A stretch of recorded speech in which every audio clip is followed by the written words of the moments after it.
नमस्कार मित्रों, मैं विपिन मिश्रा एक बार फिर एक नए टॉपिक के साथ। आज का टॉपिक ये है कि कौन सा खाद्य पदार्थ सबसे सस्ता है, मांसाहार करने वाले या शाकाहार करने वाले। अब ये हमें निर्धारित करना है और आपको भी बताना है कमेंट में कि सबसे सस्ता कौन सा आहार पड़ता है। चर्चा का जो मूल बिंदु है वह है दुनिया का सबसे सस्ता आहार, कम परिश्रम में प्राप्त होने वाला आहार। दोस्तों, इसी विषय की चर्चा जब आपस में हो रही थी, उसी बीच एक पुरानी स्टोरी याद आ गई। अब वह कौन सी स्टोरी है, उसके बारे में हम आपको अवश्य बताएंगे। चलिए उसी स्टोरी की तरफ बढ़ते हैं और जानते हैं कि सबसे सस्ता आहार कौन सा है, हमें कौन सा आहार करना चाहिए। सनातन में मांसाहार क्यों प्रतिबंधित है और शाकाहार क्यों बताया जाता है। इस कहानी से वो सारे भ्रम हमारे दूर हो जाएंगे जो लोगों के अंदर अक्सर हुआ करते हैं। तो शुरुआत करते हैं इस कहानी की। दोस्तों, बात उस समय की है जब हिंदुस्तान के प्रथम चक्रवर्ती सम्राट, आप तो जान गए होंगे कौन है, चंद्रगुप्त मौर्य जी। चंद्रगुप्त मौर्य जी का शासन हुआ करता था। पूरे देश पर लगभग में उनका कब्जा हो चुका था और प्रजा को किस तरह से व्यवस्थित ढंग से रखा जाए, परिपूर्ण ढंग से रखा जाए, इस पर अक्सर विचार हुआ करता था उनकी सभा में। और आज उनकी सभा में जो विषय उठा था वह विषय था कि सबसे सस्ता आहार कौन सा है। सस्ता आहार प्रत्येक व्यक्ति अपने मन मस्तिष्क में सोच रहा था। राजा ने कहा कि हे मंत्रियों और दरबारियों तथा सेना के उच्च पदाधिकारियों, आप लोग ज्ञान से, बल से और समाज में अपनी छवि से ओतप्रोत हैं। आपको इतने उच्च पद हमारे साम्राज्य में मिले हैं तो अवश्य आपके अंदर कोई न कोई महानता रही होगी। मैं आपसे आग्रह करूंगा कि आप हमें बताएं कि अकाल जो आपको स्वयं दिख रहा है, इस अकाल के काल में हम कौन सा भोजन प्रजा को उपलब्ध कराएं जो सबसे सस्ता और कम परिश्रम में प्राप्त होने वाला है। सारे दरबारी आपस में एक दूसरे का मुंह देखने लगे, क्योंकि उन्होंने गेहूं, मक्का, चावल, धान, कई तरह के अनाज जो भी थे, बाजरा, ज्वार, जई, इनके बारे में जब सोचा तो उन्हें पता चला कि ये तो बड़ी मेहनत से पैदा होते हैं। दूसरी चीज़, यदि ये जो मौसम है अर्थात प्रकृति कोई आपदा न पैदा करे तो ही ये उत्पन्न होता है। इसकी सेवा करते करते इसको तैयार करते हैं, उसके बाद भी यदि कोई आपदा आ जाती है तो अनाज हमें प्राप्त नहीं हो पाता है। इसका मतलब है कि यह सबसे कठिन है। अब कोई भी उत्तर नहीं दे रहा था और सबके मन मस्तिष्क में यही विचार कौंध रहा था कि आखिर सबसे सस्ता कौन सा आहार हो सकता है। इसी बीच सभा के मध्य एक सामंत बैठे हुए थे जो कि मांसाहारी थे और उन्होंने अपने स्थान से उठकर उच्च स्वर में कहा, राजन, मैं जानता हूँ कौन सा सबसे सस्ता आहार है। जब उन्होंने ऐसा कहा तो राजा ने कहा, स्वागत है आपका, आप बताएं कि वह कौन सा आहार है जो कि सस्ता है और प्रजा को उपलब्ध कराया जा सकता है, जिससे कि राज्य की कम पूंजी आहार में खर्च हो सके। उन्होंने कहा, राजन, मांसाहार वह आहार है जो कम से कम लागत में मिल जाता है। राजा ने कहा, कैसे?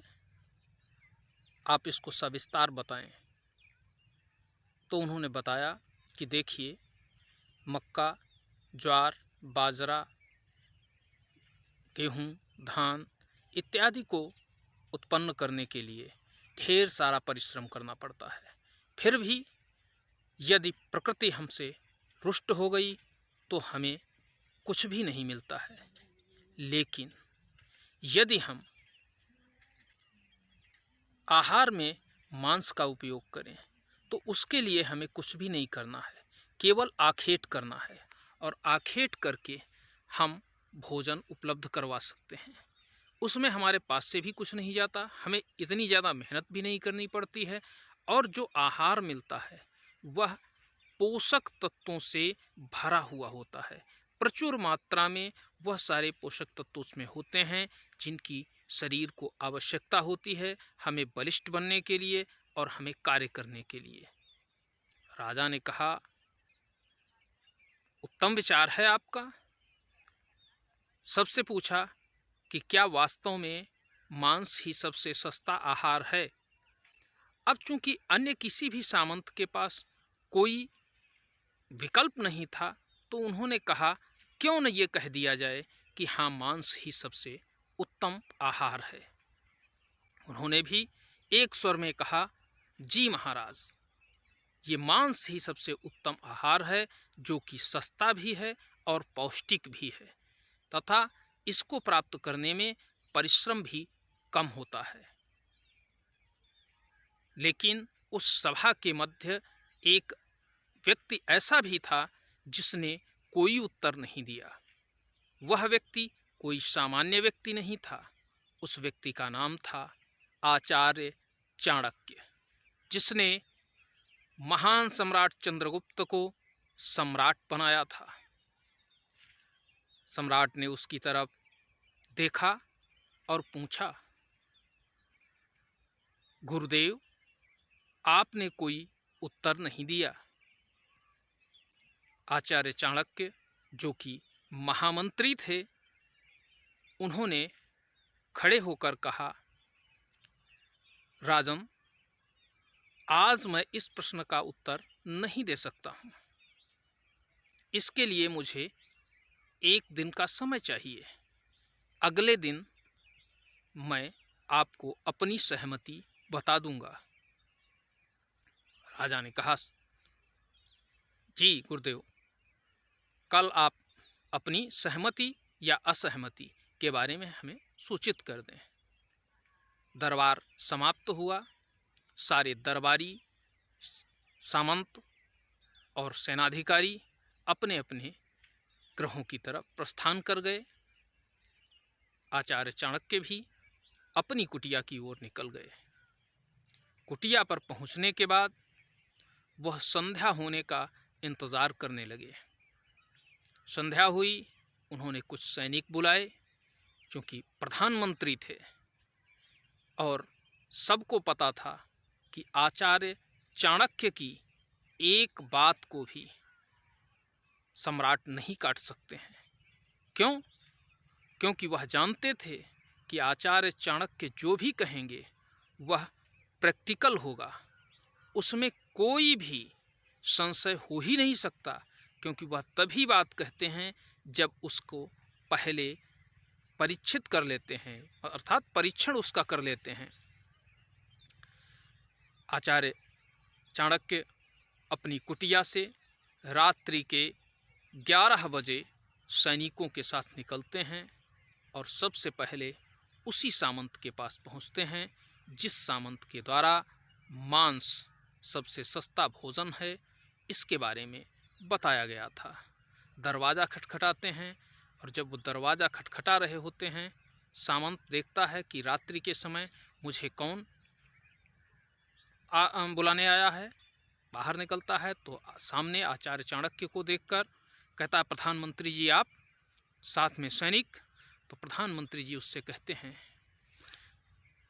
सामंत जी, हम आपको रात्रि के समय परेशान कर रहे हैं, उसके लिए क्षमा प्रार्थी हैं, लेकिन राजा की जो तबीयत है वह खराब हो गई है और राजवैद्य जी ने बताया है कि यदि सम्राट को किसी नेक व्यक्ति और बहुत ही धनी व्यक्ति के हृदय का 2 तोला मांस मिल जाए तो उनकी यह बीमारी समाप्त हो सकती है, वरना राजा को कोई नहीं बचा सकता।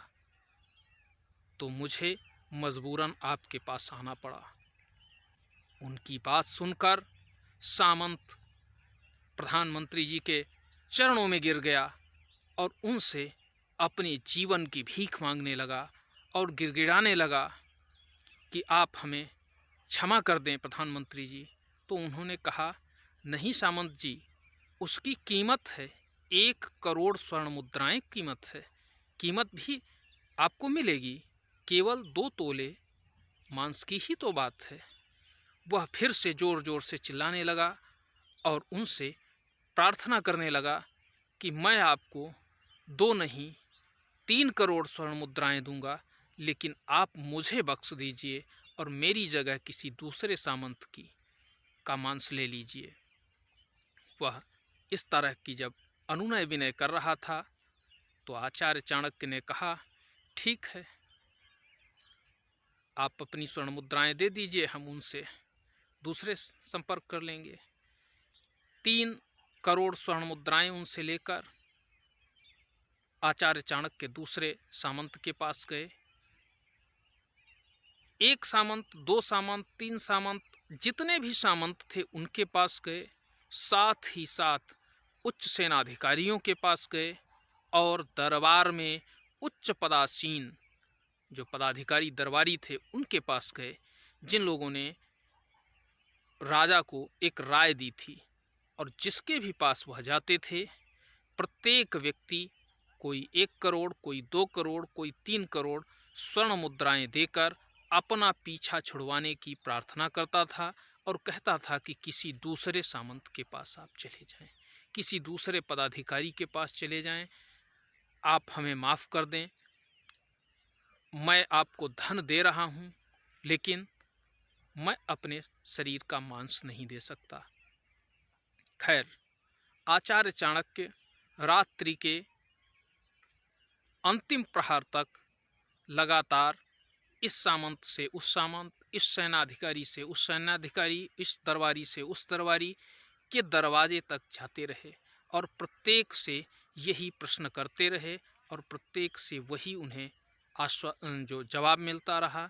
जब उनके जवाबों को उन्होंने प्राप्त किया और अंतिम समय में वह वापस अपने घर के लिए प्रस्थान कर गए, अर्थात अपनी कुटिया के लिए।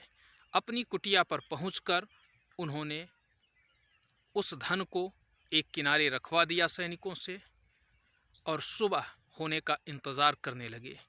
प्रातः काल की जो उनकी वंदना थी, प्रार्थना थी, पूजा अर्चना थी, उसको उन्होंने संपन्न किया और संपन्न होने के बाद सुबह दरबार के लिए प्रस्थान करने लगे। जब वह दरबार के लिए निकले तो उससे पहले सारे दरबारी, सामंत और सैन्याधिकारी राजा के दरबार में पहुंच चुके थे, क्योंकि उन्हें रात्रि में पता चला था कि राजा बीमार हैं और उनकी बीमारी तभी ठीक हो सकती है जब उन्हें किसी न किसी सामंत की या धनाढ्य व्यक्ति के हृदय का 2 तोला मांस खाने को मिलेगा, तभी वह सही हो सकते हैं। ऐसी स्थिति में सारे लोग उत्सुकतावश ये जानना चाहते थे कि आखिर वह कौन महान सामंत है जिसने अपने हृदय के 2 तोला मांस को राजा को समर्पित किया है। राजा दरबार में बैठे हुए थे, क्योंकि उनको कोई बीमारी नहीं थी, इस वजह से उनका स्वास्थ्य सही था और वह सभी से बातचीत भी कर रहे थे। लेकिन कोई भी व्यक्ति दरबार का यह राजा से पूछने का साहस नहीं जुटा पा रहा था कि आखिर वह मांस किस व्यक्ति के द्वारा दिया गया है जिसको खाकर राजा स्वस्थ हुए हैं। समय जब दरबार का बिल्कुल सही समय आया तो वहाँ पर प्रधानमंत्री आचार्य चाणक्य का आगमन होता है और वह आते हैं, राजा को नमस्कार करते हैं और अपना आसन ग्रहण कर लेते हैं। सभा प्रारंभ होती है। त्यों ही राजन पूछते हैं कि गुरुदेव, आपने सस्ता खाद्यान्न कौन है, इस पर सहमति या असहमति के लिए आज का समय दिया था। मैं आपसे आग्रह करूंगा कि आप हमें यह बताएं कि वह कौन सा खाद्य पदार्थ है जो सबसे सस्ता है और कम परिश्रम में भी प्राप्त हो सकता है। आचार्य चाणक्य ने सैनिकों को इशारा किया तो सैनिकों ने उनके सामने सैकड़ों करोड़ स्वर्ण मुद्राएं उड़ेल दी। सामने स्वर्ण मुद्राओं का ढेर लग चुका था। सम्राट अवाक और एकदम विस्मित होते हुए आचार्य चाणक्य के चेहरे को देख रहे थे और वह ये सोच रहे थे कि वह कुछ बताएं भी या इन स्वर्ण मुद्राओं का क्या होने वाला है। लेकिन जब उनको इसके बारे में आचार्य चाणक्य ने कोई जानकारी अभी नहीं दी और स्वर्ण मुद्राएं लगातार बढ़ती जा रही थीं, तो उन्होंने पूछा, गुरुदेव, ये क्या है? ये स्वर्ण मुद्राएं कहाँ से आईं, क्यों आईं और इसका क्या अभिप्राय है? कृपया मुझे मार्गदर्शित करते हुए समझाएं। आचार्य चाणक्य ने कहा, राजन, ये जो स्वर्ण मुद्राएं हैं, ये स्वर्ण मुद्राएं 2 तोला मांस प्राप्त करने के लिए मिली हैं, लेकिन मुझे बड़े दुख के साथ कहना पड़ रहा है कि मुझे इन ढेर सारी स्वर्ण मुद्राओं के बदले भी 2 तोला मांस प्राप्त नहीं हो सका है। अब आप ही यह विचार करें कि मांस सबसे सस्ता भोजन है या महंगा भोजन है। राजा का चेहरा एकदम विस्मय तरीके से आचार्य को देख रहा था। उनकी आंखें खुली की खुली रह गईं और उन्होंने कहा, गुरुदेव, हमें सविस्तार बताएं। तो गुरुदेव ने पिछली रात जो भी हुआ उसके बारे में राजा को पूरा डिटेल दिया, विस्तृत जानकारी दी। जब राजा को ये ज्ञात हुआ कि हमारे सामंतों ने जो विचार रखा था वह वास्तव में अक्षम्य विचार था, तो उन्होंने कहा, गुरुदेव, इसके लिए सामंतों को दंड मिलना चाहिए। तो गुरुदेव ने कहा, नहीं, सम्राट, दंड देने की आवश्यकता नहीं है, क्योंकि इसमें उनकी गलती नहीं है। उन्हें यह ज्ञात ही नहीं था कि मेरे मांस की कीमत या अन्य किसी निरीह प्राणी के मांस की कीमत बराबर ही हो सकती है। वह दूसरे के प्राणों को तुच्छ समझते थे और अपने प्राणों को महान समझते थे। जब उनके सामने ऐसा विकल्प आया कि उनके प्राणों पर बन आई, तो उन्होंने अपनी जान बचाने के लिए इतनी सारी स्वर्ण मुद्राएं दे दी और ये सारी स्वर्ण मुद्राएं रिश्वत के रूप में दी गई हैं। राजा ने जब महामंत्री जी की ऐसी बातें सुनी तो उन्होंने कहा कि गुरुदेव, अब आप बताएं कि उचित विचार क्या हो सकता है। तब राजा ने कहा, तब महामंत्री जी अर्थात आचार्य चाणक्य ने कहा कि राजन, इस धरती पर जो कोई भी जीवित है, प्रत्येक व्यक्ति के अंदर ईश्वर विद्यमान है और प्रत्येक व्यक्ति को पीड़ा होती है। पशु पक्षियों की जो पीड़ा है, क्योंकि वह बोल नहीं सकते, अपना दुख बयां नहीं कर सकते, इस वजह से वह अपनी पीड़ा इस समाज को, इस संसार को नहीं बता पाते हैं। लेकिन जिस तरह की पीड़ा हमें होती है, हम सब लोगों को होती है, अर्थात मानव को होती है, उसी तरह की पीड़ा जब हम उनका मांस अपने भोजन के रूप में, अपने खाद्य पदार्थ के रूप में उपयोग में लेते हैं तो उन्हें भी होती है। तो हम केवल और केवल अपने स्वार्थ के लिए दूसरों के प्राण कैसे ले सकते हैं? राजा एकदम उनके आगे नतमस्तक हो गए और कहा, गुरुदेव हमें क्षमा करना, मुझसे गलती हो गई है, अगली बार कभी भी मुझसे ऐसी गलती नहीं होगी। खैर, सभा समाप्त होती है। दोस्तों, आप विचार करें कि यदि हम मांस का भक्षण करें तो मेरे शरीर में भी तो मांस है, वह भी प्रोटीन युक्त है, उसमें भी सारे न्यूट्रिएंट पाए जाते हैं। फिर हम उन निरीह प्राणियों के मांस का भक्षण क्यों करते हैं जो अपना दर्द दूसरों के सामने व्यक्त भी नहीं कर सकते हैं, चिल्लाते रहते हैं, लेकिन हम उनकी बात को नहीं सुनते हैं। मित्रों, सनातन परंपरा में मांस खाद्य पदार्थ के रूप में वर्जित है। क्यों? ये आज का विषय नहीं है। यह शुरुआत से लेकर लगातार हमारी संस्कृति में ऐसा चलता चला आया है कि हम कभी भी मांस का सेवन नहीं करते हैं और उसे हम घृणित भाव से देखते हैं। उसका मूल कारण यही है क्योंकि हम प्रत्येक व्यक्ति के अंदर, प्रत्येक प्राणी के अंदर ईश्वर का वास होने का विचार रखते हैं और इस पृथ्वी को ही वसुधैव कुटुंबकम का शब्द देते हैं।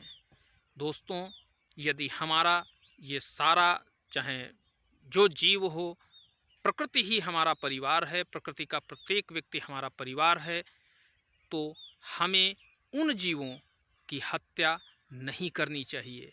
आपसे मैं पूछना चाहूँगा कि दुनिया का कोई भी धर्म जो खुद को महान कहते हैं और कहते हैं कि हमारी संस्कृति सबसे समृद्ध संस्कृति है, क्या कोई भी ऐसा धर्म है जिस धर्म के अंदर मांस वर्जित हो? केवल और केवल सनातन में ही मांस खाना वर्जित है और सनातन के द्वारा ही जीवों की रक्षा का संदेश दिया जाता है। इसीलिए उसे सनातन धर्म कहा जाता है और जब से इस पृथ्वी का निर्माण हुआ है, मानव जाति का प्रादुर्भाव हुआ है, तब से लेकर आज तक वह जीवित है और वह सदैव जीवित रहेगा। मित्रों, आशा करता हूँ इस कहानी को जो भी सुनेगा वह ज़रूर अपने आचरणों में परिवर्तन लाएगा और अपने खाद्य के रूप में सदैव ही शाकाहार का उपयोग करेगा। धन्यवाद मित्रों, आपने मुझे सुना। एक और आग्रह है आपसे, आप वीडियो को लाइक करें, चैनल को सब्सक्राइब कर दें, साथ ही साथ कुछ अन्य लोगों को भी शेयर करें जिससे कि वह भी इस कहानी के बारे में जाने। धन्यवाद मित्रों। जय हिंद, जय भारत।